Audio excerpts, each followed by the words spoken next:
पटरी की मरम्मत मुकम्मल हो चुकी, ट्रेन कुछ ही देर में रवाना होगी। गाड़ी जाने वाली है। शुक्र है खुदा का। सफर में हूँ पर खबरों से दूर नहीं, क्योंकि जानते रहना लाजमी है। तो अभी अपना फोन उठाइए और समा SMS न्यूज अलर्ट्स हासिल करने के लिए SA टाइप कीजिए और भेज दीजिए 8125 पर। समा SMS न्यूज अलर्ट्स, जानते रहना लाजमी है।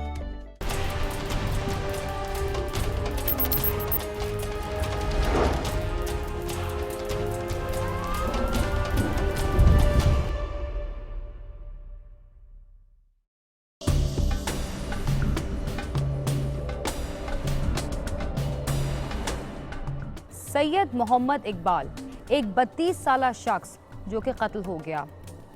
ये वाक़या है 7 जून 2012 का।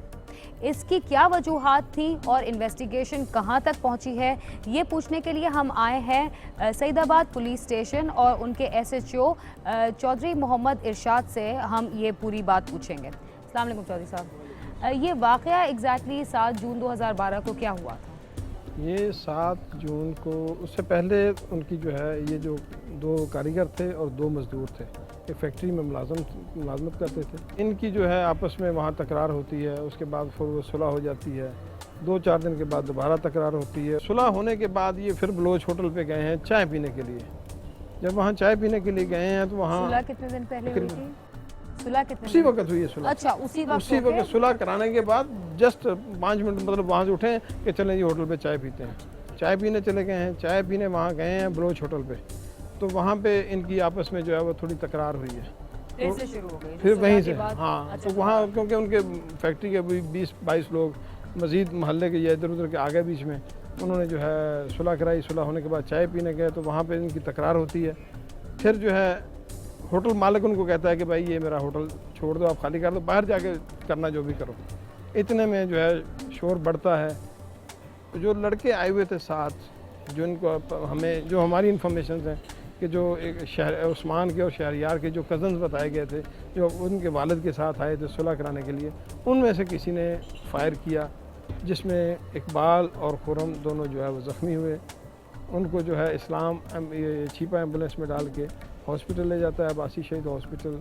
खुरम सलीम जो है वो रास्ते में जाते ही दम तोड़ देता है और इकबाल जो है वो ज़िंदा वहाँ पहुँचता है। फिर इसका इलाज मुआवजा होता है, दौरान इलाज मुआवजा इकबाल की भी डेथ हो जाती है। ये वाक़या है 7 जून का। तो FIR इनकी लॉन्च हो गई है?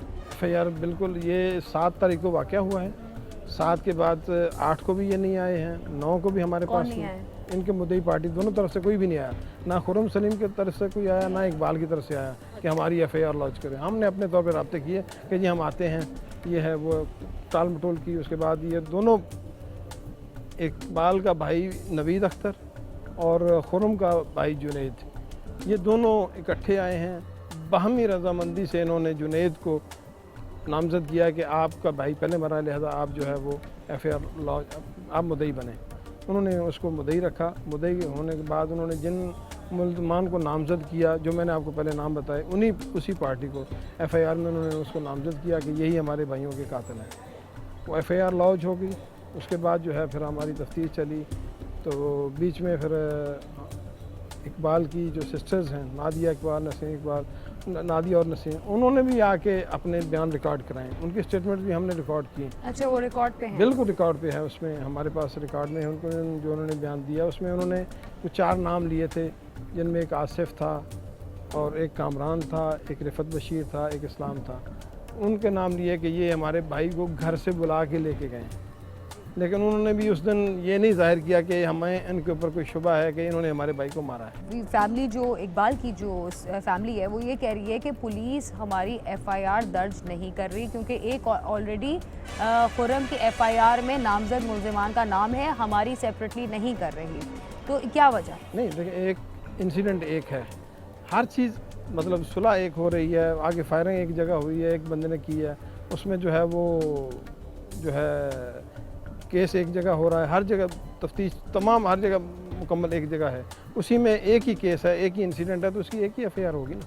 अब इसमें थोड़ा सा एक्सप्लेन करें, अगर इंसिडेंट कोई भी इंसिडेंट होता है, गॉड फॉरबिड कोई बॉम्ब ब्लास्ट होता है या कुछ इस तरह का बड़ा इंसिडेंट, तो उसमें एक ही एफआईआर होती है? नहीं, देखिए एक जो इंसिडेंट होगा उसकी एफआईआर एक ही होगी। अच्छा, अगर इनको कोई इतराज है तो ये जो मुतलका कोर्ट में जा जो ग्रीविंग पार्टीज होती हैं वो किस तरह फिर आप लोग को अप्रोच कर रहे हैं? नहीं, वो आगे स्टेटमेंट चलती है ना, 161 के बयान होते हैं, उसमें फर्दर जो ऐड होती चली जाती है। 161 का क्या बयान होता है? उसमें जो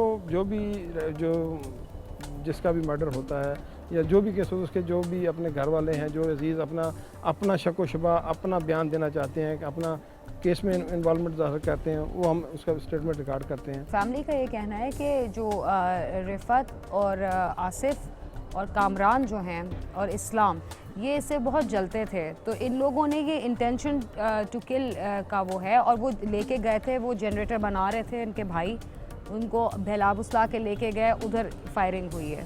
देखिए, अगर इनको ये शक था कि अगर ऐसी बात है तो ये एफआईआर में नामजद इनको करना चाहिए था, और एफआईआर में नामजद नहीं किया, तो उसके बाद ये तो उन्होंने जो स्टेटमेंट देनी है हमने तो वो रिकॉर्ड करनी है। तो वो आपके पास स्टेटमेंट के लिए क्यों नहीं आए?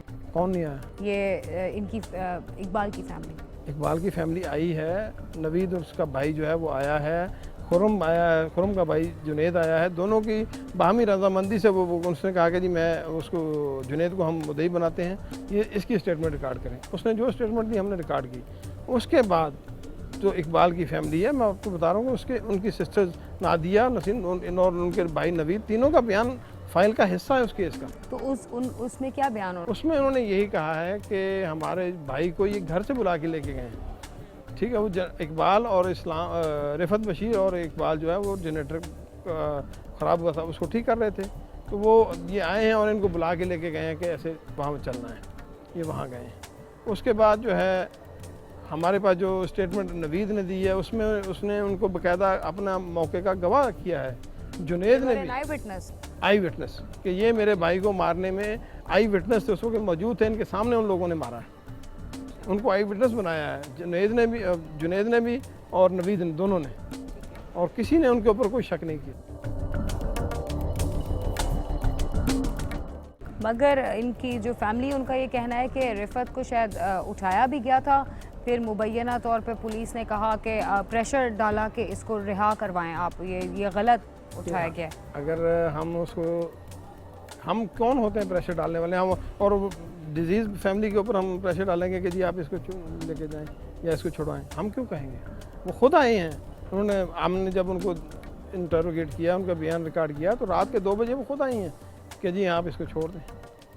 एक तो उन्होंने अपना जो घर था वो 35 साल पुराना छोड़ के किसी और जगह रह रहे हैं, तो वो कह रहे हैं कि मुलजिम खुले फिर रहे हैं और उनको धमका रहे हैं। देखिए, अगर वो अपने तौर पे कर रहे हैं तो ये उनका हक है, हम उसको मना नहीं करते, लेकिन पुलिस तो, हम तो किसी मतलब क्लू पे चलेंगे ना, कोई चीज़ हमें मिलेगी तो उसके हम आगे बढ़ेंगे।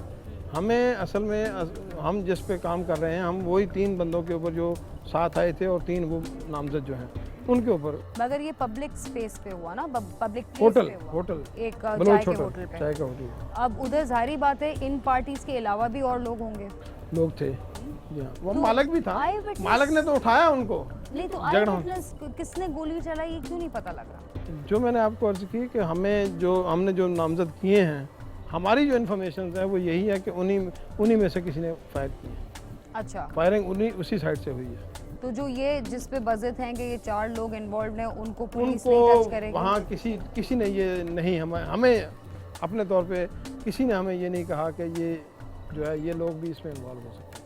अच्छा, आपको नहीं बोला, मगर क्योंकि उनकी कॉन्सेप्ट ये ना कि एफआईआर उनकी नहीं हुई तो उनकी कोई सुनवाई नहीं हो रही, उनकी कोई बात नहीं सुन रहा, तो उनके तवज्जो से मैं पूछना चाहूँगी कि अगर कोई इस तरह की ग्रीविंग फैमिली हो जिनको लगे कि इसके ऊपर सस्पेशन जाती है, तो क्या पुलिस उसके ऊपर एक्शन लेती है? अभी भी ये कोर्ट में भी जाएंगे ना, हमारे अफसरान बाला भी बैठे हैं, उनके पास भी जाएं, तफ्तीश यहाँ से एक ट्रांसफ़र हो सकती है। अच्छा, तफ्तीश दूसरी जगह चली जाएगी। अच्छा, वहाँ अलग से नए सिरे से तफ्तीश शुरू हो जाएगी। इन्वेस्टिगेशन कहाँ तक पहुँची? इन्वेस्टिगेशन अभी तक हम जो है, क्योंकि हमारे पास 14 दिन का टाइम होता है केस का, 14 दिन के गुजर गए? नहीं, मतलब हमने 14 दिन, हमने अपनी 168 की रिपोर्ट सबमिट की थी, तो हमने अभी हमारे जो है वो अप्रूवल भी होके आ गई है। अभी हम 168 क्या होती है? उसमें इब्तदाई तो अपने अफसरान को वालों को जो रिपोर्ट देते हैं, अच्छा, कोर्ट में रिपोर्ट देते हैं कि ये हमारी तफ्तीश चल रही है। अब वो हमने उनको 512 में मफरूर किया है। अब हम उनको, हाँ जी, उनको मफरूर किया है। और अभी जो है अगर कोर्ट में ये लोग जाते हैं, कोर्ट से कुछ जो भी आर्डर होगा कोर्ट का, उस पर हम इम्प्लीमेंटेशन करेंगे। अल्लाह से यही उम्मीद है कि अल्लाह हमें कोई ऐसा रास्ता दिखाए जिसमें हमें कोई क्लू मिल जाए तो हम इसको केस को सॉल्व करके उनके घर वालों को भी मुतमईन कर सकें कि भाई ये देखें हमने इसको जो है ये कर दिया है।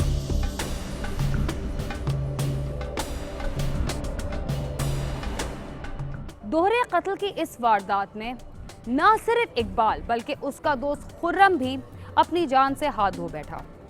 इस कत्ल में नामजद मुल्जिमान अभी फरार हैं। हम इकबाल की फैमिली से मिले, उसके कत्ल के सिलसिले में हमने पुलिस का मौक़िफ़ भी जाना, मगर फैमिली के बयान में और पुलिस की इन्वेस्टिगेशन में तज़ाद पाया गया। पुलिस का मौक़िफ़ ये है कि 14 दिन के बाद पुलिस की इन्वेस्टिगेशन कोर्ट को फराहम कर दी जाती है और इस कत्ल को 22 दिन गुजर चुके हैं। अब जो भी फैसला है वो अदालत करेगी।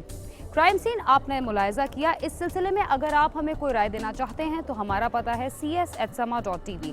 इसके अलावा फेसबुक पर भी हमसे रब्ता कर सकते हैं। बीना खान और क्राइम सीन की टीम को इजाज़त दीजिए और देखते रहिए समा।